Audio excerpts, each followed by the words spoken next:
1903년에 등장한 바르비투르산 유도체 베로날은 사상 최초의 강력한 합성 수면제였습니다.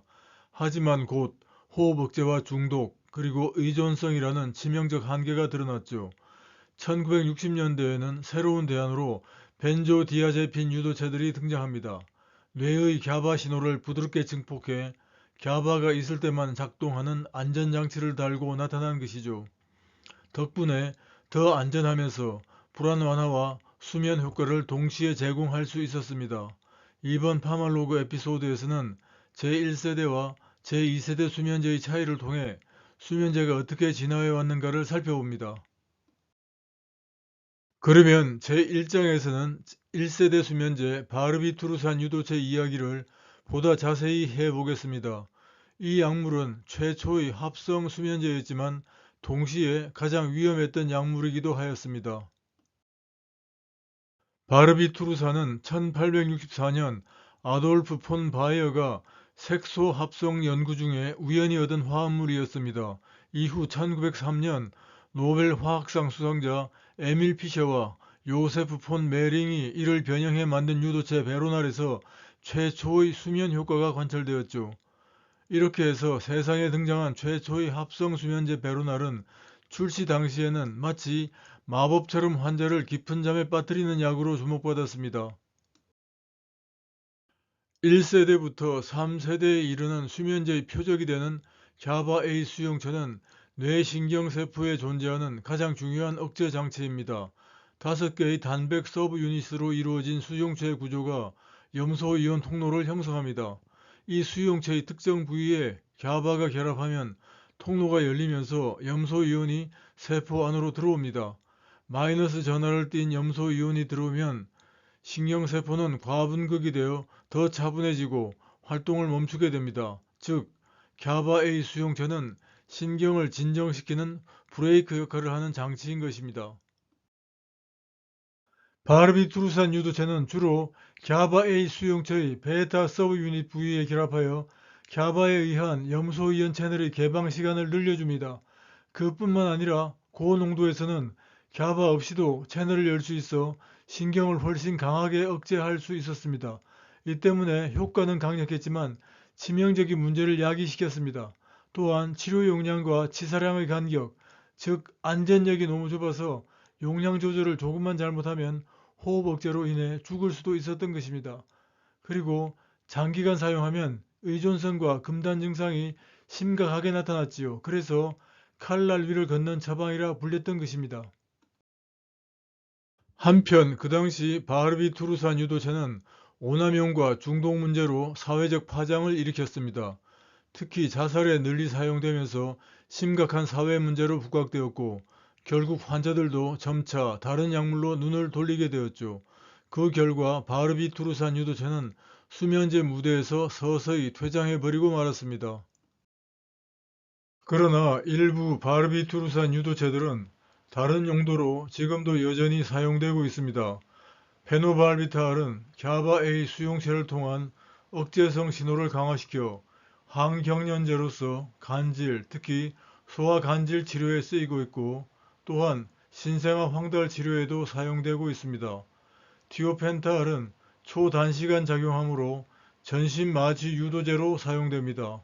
그리고 펜토발비탈은 수의학적 마취 및 안락사 약물로 널리 쓰이고 있습니다.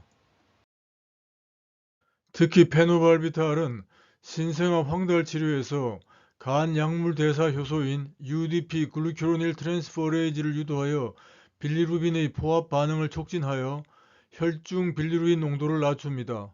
페노발비탈은 황달 증상이 광선 치료만으로 충분히 조절되지 않거나 교환 수혈이 필요할 정도로 빌루빈 상승 위험이 있을 때 보조적으로 사용되며 약효 발현까지 수일이 걸리기 때문에 응급치료보다는 예방적 및 보조적 목적으로 사용됩니다.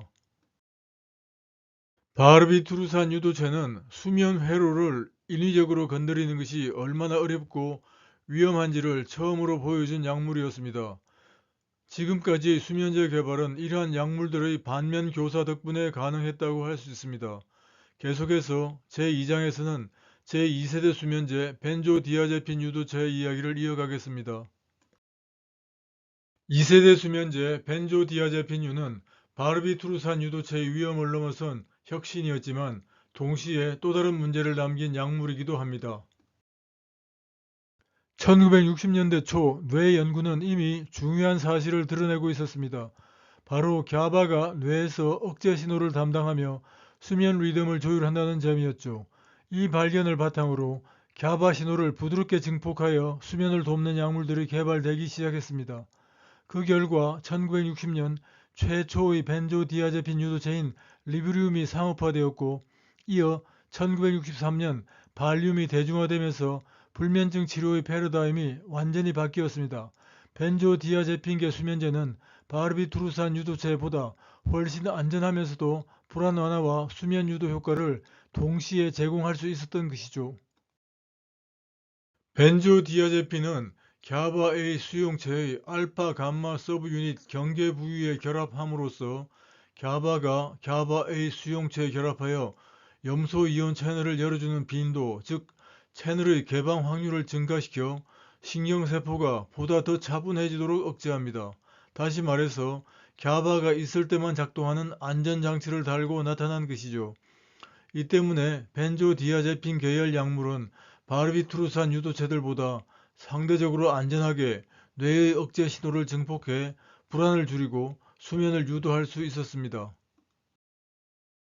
벤조디아제핀 유도체들은 바르비투르산 유도체들보다 훨씬 안전하였고 따라서 불면증 치료뿐만 아니라 불안 완화, 경련 억제, 근육 이완 그리고 마취전 처치약으로도 널리 사용되었습니다. 특히 단기 불면증 치료에서는 매우 효과적인 약물이었습니다. 하지만 곧 문제점이 드러났습니다. 장기간 사용하면서 내성과 의존성이 발생하였고 중단 시에는 금단 증상과 반동성 불면 등이 나타났습니다. 또한 수면 구조를 교란시켜 REM 수면을 억제하고 깊은 수면의 질을 떨어뜨렸습니다.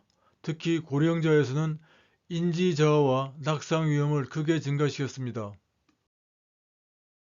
그러나 벤조디아제핀 유도체의 등장으로 수면제 사용의 중요한 원칙을 확립할 수 있었습니다. 즉, 수면제는 단기간 저용량으로만 사용해야 하며 반드시 중단 계획이 동반되어야 한다는 기준이 마련된 것입니다. 이와 더불어 비약물적 치료 병행도 권장되었습니다. 마무리합니다. 벤조디아제핀 유도체는 불면증 치료의 혁신인 동시에 경고였습니다. 다음 에피소드에서는 3세대 수면제 Z-드럭의 이야기를 이어가겠습니다. 함께 해주셔서 감사합니다.